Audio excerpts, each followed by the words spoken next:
ప్రభుత్వం మీద వ్యతిరేకతే ఈరోజు జగన్మోహన్ రెడ్డి పర్యటనలో కానొస్తుంది. మొన్న ఏదైతే గుంటూరు పర్యటన కానీ గుంటూరు పర్యటనకు అయితే గుంటూరు రాష్ట్ర దిగ్బంధనం అయిపోయిందంట. ఈరోజు విజయవాడ పర్యటన అయితే జన సునామీ వచ్చిందంట. ఏంటంటారు ఇదంతా? అసలుకి ఏమొచ్చింది సునామీనా?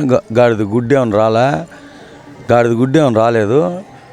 వరద వచ్చిన రోజే నువ్వు సరిగా దాంట్లో దిగలేకపోయినావు. ఇంకా ఇక జనం దగ్గరికి ఏం వెళ్తావురా నాయన? నువ్వు వరద వచ్చిన రోజు వచ్చి వాళ్ళకి సహాయం చేసుంటే ₹1 కోటి ఇస్తానన్నావు. గుర్తుపెట్టుకో, మళ్ళీ గుర్తు చేస్తున్నా. ₹1 కోటి ఎవరికి ఇచ్చినావు? పోనీ మేము 100, 1,00,000, 50, ₹1,00,000 వేసుకొని జనానికి మంచినీళ్ళు పాకెట్లన్నా పంచాం. నువ్వేం పంచకుండా ₹1 కోటి ఇస్తానన్నావు. ఇచ్చావా స్వామి? నీకు దండంరా నాయనా. నీకు జనసునామీ ఆడించి వస్తారు. నువ్వు కరెక్ట్గా 9కో 10కో పెడతావు. అందరూ ఉద్యోగాలు పోయే టైం, వాస్తవంగా అందరూ ఉద్యోగాలు పోయే టైం. ఇంకేం చేస్తారు వాళ్ళు? వారధ మీద ట్రాఫిక్ జామ్ అయ్యిద్ది. ట్రాఫిక్ జామ్ అయితే నువ్వేమనుకుంటావు? 100 లక్షల మంది వచ్చారు. నీకు లేదు కదా. ఒక్కరోజని కాదు, ఏ రోజైనా నువ్వు పెట్టేది ఎప్పుడు టైమింగ్ తెలుసా? మధ్యాహ్నం 4కి లేదా పొద్దున్న 10కి. ఈ తప్ప మధ్యలో ఎప్పుడన్నా పెట్టుకో. లేదు 7కి పెట్టుకో. బయలుదేరతావు 7కి, 4 దాకా గుంటూరు రాలేదంటే అసలు ఏ కర్మ కాలింది? 4 దాకా ఏం చేస్తున్నావు ఇక్కడ? జన సునామీ అంట. ఏది ప్రజల్లో ఆగ్రహ వేసాలు వచ్చి అంబటి రాంబాబు గారి మీద దాడి జరిగిన సంగతి తెలుసుకొని ప్రభుత్వం మీద తిరుగుబాటు అంట. దేవుడా, ఓ నాయన దేవుడా, నేను ఒకటే చెప్తున్నా. నేను అంబటి రాంబాబు అన్న మాటలకి ఆయన బతికుంటమే కష్టం. ఆయన గుంటూరు జైల్లో ఉంటే ఏదో జరిగిద్దని చెప్పేసి రాజమండ్రి పంపించరా దేవుడా అని చెప్పి దండం పెట్టాడు. అర్థమైందా మీకు? అర్థమవుతుందా? అర్థం కావట్లేదు కాదు. ఎందుకో తెలుసా? ఇప్పుడు పెద్ద సమస్య ఏందా అంటే ఆయన కావాలనే అసలు రెడ్ బుక్లో ఆయన పేరే లేదు. అలా ఉంటూ ఆయన నా పేరు రాసుకోండి అని చెప్పి తిరగబడ్డాడు. వేసుకో, ఏమైందంటే ఇప్పుడు 1 పూట అయిద్దా, 2 పూటలు అయిద్దా, 4 పూటలు అయిద్దా? అవ్వదు కదా.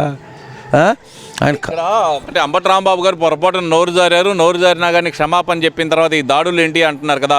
ఇప్పుడు జోగి రమేష్ ఇంటి మీద అయితే కనుక పెట్రోల్ బాంబులతో దాడి చేశారు, చంపేయడానికి చూశారని చెప్పి మాట్లాడుతున్నారు కదా మరి జగన్మోహన్ రెడ్డి. అని దుంపదేగా ఆడ పెట్రోల్ బాంబులు వేస్తే ఇల్లు ఎప్పుడూ తగలబడిపోను కదా. వాళ్ళ ఇంట్లో ఎవడన్నా ఉండేవాడా?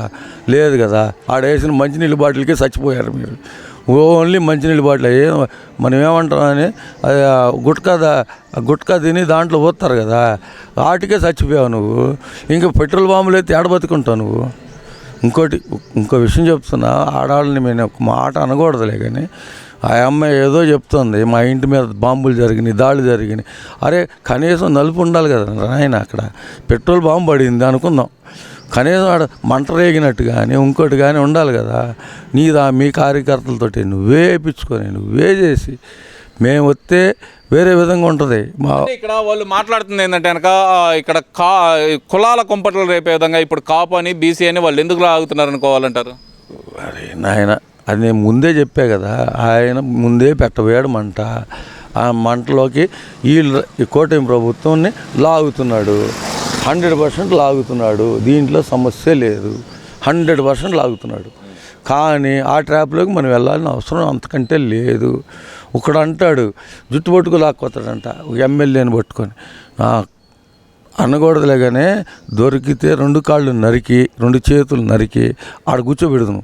కానీ అంత దౌర్భాగ్యం చేయాల్సిన పని లేదు. అంటే ఇక్కడ ఆయన కూడా రెచ్చగొట్టే విధంగా మాట్లాడటం, జక్కంపూడి రాజా మాట్లాడిన మాటలు కానీ లేదంటే వైఎస్ఆర్సీపీ వాళ్ళు రెచ్చగొట్టే వ్యాఖ్యలు కానీ అసలు ఎలా? వాళ్ళు ఇప్పుడు కాదు స్వామి, 20 నెలల నుంచి రెట్టగొడుతున్నారు.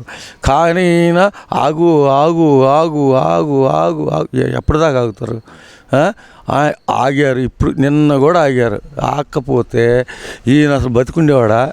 ఒక్క మాట చెప్తున్నా. మరేంది అనిల్ కుమార్ యాదవ్ ఏంది పోలీసులను లేకుండా తీసుకురండి, మీరు మేము తేల్చేసుకుందాం అంటున్నాడు కదా. చూసుకుందామంటే రా, ఏముందాడా? అదే పెద్ద ఇష్యూనా? అది పెద్ద ఇష్యూ కాదు కదా. ఇప్పుడు చూసుకుందాము తేల్చుకుందాము అన్నప్పుడు తేల్చుకుందాం, ఏముందాడా? ఇప్పుడు అనిల్ కుమార్ యాదవ్ ఆయన వస్తాడు, ఆయన కుంభకోణాలు ఆయనకుండే, ఆయన చేసిన స్కాములు ఆయనకుండే. అంబటి రాంబాబు చేసిన స్కాములు పెద్దగా ఏం లేవు నాకు తెలిసి. కాకపోతే ఏంటంటే నోరు మంచిది కాదు. ఏంది నోరు మంచిది కాదు. కావాలని రెచ్చగొట్టుకొని ఆయన వెళ్ళిన దానికి ఎవడేం చేస్తాడు? అర్థమైందా? వాళ్ళ ఇప్పుడు కులాలను రెచ్చగొట్టేటోళ్ళం అయితే ఆ రోజు రెచ్చగొట్టేవాళ్ళం కదా. అది తప్పు. ఒక ఆడపిల్లని ఒక మాట అనలేము 100%. ఈయన జక్కంపూడి జుట్టు పట్టుకొని లాక్కొస్తాడా? మాధవ్ గారిని లాక్కొచ్చి దమ్ముంటే రారా చూసుకుందాం. నేను గట్టిగా చెప్తున్నా, నేను ఒక్కడే నుంచుంటా ఆఫీస్ దగ్గర, నేను ఒక్కడే నుంచుంటా. రా తేల్చుకుందాం జక్కంపూడి, నీ సంగతి ఏందో నా సంగతి ఏందో. ఒక్కడే నుంచుంటా, ముసలుండేగా. దా పొట్టుకెళ్ళి టచ్ చేయి, ఊరక టచ్ చేయి. నీకు సినిమా చూపిస్తానో లేదో నేను చూపిస్తా. గుర్తుపెట్టుకో, ప్రపంచంలో ఎప్పుడైనా కానీ ఒక మహిళను అట్ట అంటాం కరెక్ట్ కాదు. సరే బాబా, ఇదంతా ఒక ఎత్తు అయితే కనుక ఈరోజు ఆర్కే రోజా గారు మాట్లాడుతూ ఒక తీవ్రమైన వ్యాఖ్య అయితే చేశారు. అదే మేము తలుచుకుంటే కనుక టీడీపీ జనసేనలో ఒక్కళ్ళైనా బతికుండేవాళ్ళ అంటూ ఆమె చేస్తున్న వ్యాఖ్య. నీ దుంపదేగా, అసలు మేము తలుచుకొని ఉంటే నువ్వు 2 సార్లు ఎమ్మెల్యేవే అయ్యి ఉండేదానివి కాదు. ఊరుకో, ఎందుకు అనవసరమైన మాటలు మాట్లాడుతావు? తప్పుడు మాటలు మాట్లాడవు అక్కడ రోజా. తప్పుడు మాటలు మాట్లాడావనుకో అది నీకే మైనస్, ప్లస్ ఎప్పుడు కాదు, మైనస్సే అవుతుంది. ఇప్పుడు ఎందుకంటే ఆడపిల్ల అయిపోయావు కాబట్టి వదిలేస్తున్నాం. ఇప్పుడు ఈయన అందేంటి, అంబటి రాంబాబు గారు అందేంటి, గారు అని పిలుస్తున్నా, ఇప్పటికైనా సంబోధిస్తున్నా. వరల్డ్ క్లాస్ రాజధాని అవసరం అంటున్నాడు. నేను ఒక్కటే అడుగుతాను, నువ్వు టీ తాగటానికి కప్పు కానీ సాసర్ కానీ ప్లేట్ కానీ లేకుండా, అన్నం తినటానికి ప్లేట్ కానీ లేకుండా తిను. ఆ రోజు చెప్తా నేను వరల్డ్ క్లాస్ రాజధాని అవసరమా లేదా అనేది. నేను అడిగేది రాజధాని సంగతి కాదండి, ఇక్కడ వచ్చేసరికి ఇప్పుడు దాడుల సంస్కృతి అసలు ఎలా చూడాలి? అసలు దాడులు మేము చేయలేదు స్వామి. దాడులు చేస్తే మీరు అసలు బతకరు 100%. మా నాయకుడే వద్దంటున్నాడు, ఇంకా మేమేంది దాడులు చేసేది? మేము దాడులు చేయాలని అవసరం ఏమొచ్చా? దాడులు చేయాలని పనిలే. మీ నోటి దోలతోటి మీరే పోతారు 100%. మీ నోటి దోలతోటి మీరే పోతారు స్వామి. మేము అసలు ఏమి ఇచ్చేయాలని అవసరం లేదు. ఏంటి యాంకర్ శ్యామల గారు ఏంది పెమ్మసాని గారికి కౌంటర్ వేస్తున్నారు కదా. మార్నింగ్ షో చూపించారు, మ్యాట్నీ చూపించారు, ఫస్ట్ షో కూడా చూపించారు. ఇంకా ఏమైనా సినిమా కావాలా నీకు పెమ్మసాని గారు అంటూ ట్వీట్లు అయితే పెడుతున్నారు కదా. మరి పెమ్మసాని గారిని అనే అర్హత ఆమెకు ఉందా ముందు అది తెలుసుకో. నువ్వు $1,200 కోసం నువ్వు చేసిన పంచాయతీ ఏందో మాకు తెలుసు. వదిలే, అమెరికాలో నువ్వేం చేసావో మాకు తెలుసు. వదిలే, మా పిల్లలు కూడా అక్కడే ఉన్నారు. అవి అనవసరంగా గెలుక్కొని నువ్వు నీ పరువు తీసుకోవాక. 100% నేను చెప్తున్నా, ఒక బ్రాహ్మణ స్త్రీగా పుట్టావు, అట్లనే బతుకు. అంతేగాని ఇష్టం వచ్చినట్టు ఏసాలు వేసావనుకో నీకు దరిద్రం పట్టుద్ది.